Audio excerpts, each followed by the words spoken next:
Zimbabwe approaches its 37th independence anniversary next week, but the jubilation of 1980 has long diminished with the deteriorating state of the economy, which has seen many citizens wallow in poverty and thousands flee to foreign lands.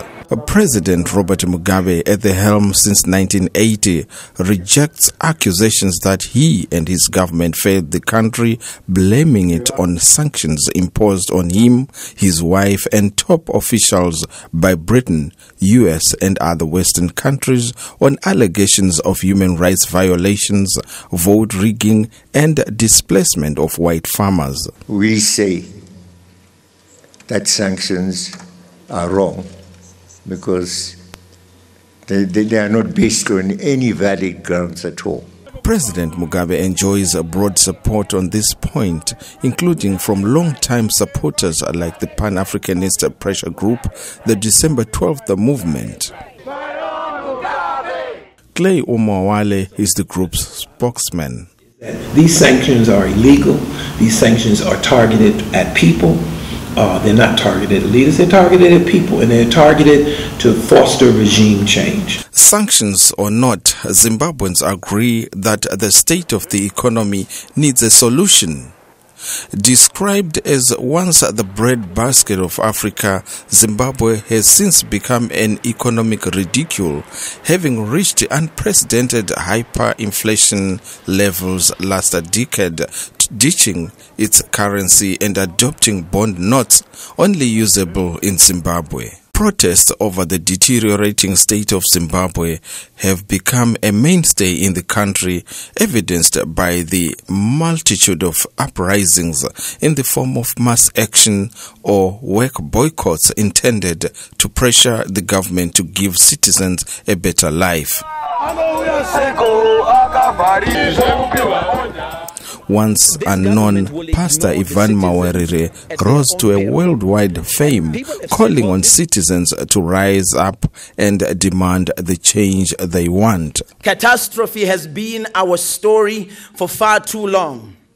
And now we need courageous men and women and children to help us rewrite our future. His message has resonated with many of the country's youths, including Anselia Mangena, a native of Bulawayo, Zimbabwe's second largest city.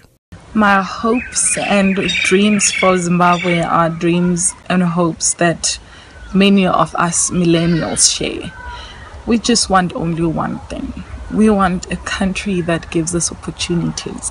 And frankly, I know this might be very, very controversial, but frankly, we are tired of Robert Mugabe. But even among millennials, there's divergence as proven by the pro-Mugabe rally of last year, dubbed Million Men March, which saw thousands of youths take to the streets in support of President Mugabe.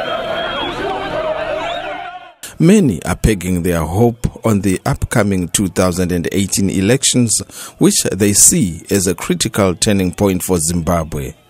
But under who and what will that change be? Although President Robert Mugabe has declared his candidacy to run and win the 2018 elections, his once ironclad ZANU-PF party has of late been symbolized by allegations of factionalism and even a vacuum of leadership, as the 93-year-old president shows signs of frailty. Even once staunch supporters like the now fractured war veterans groups have since openly ditched their support for their former patron and appear to be looking elsewhere. We will not be bothered about political parties anymore. We only want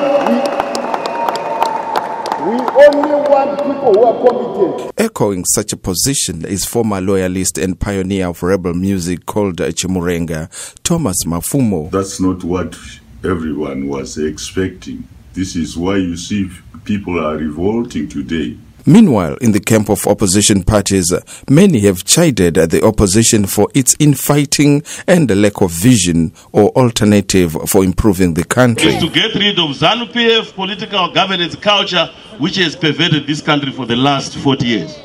As the elections for 2018 approach and jostling for position intensifies, Zimbabweans are asking, how can they bring the change they want?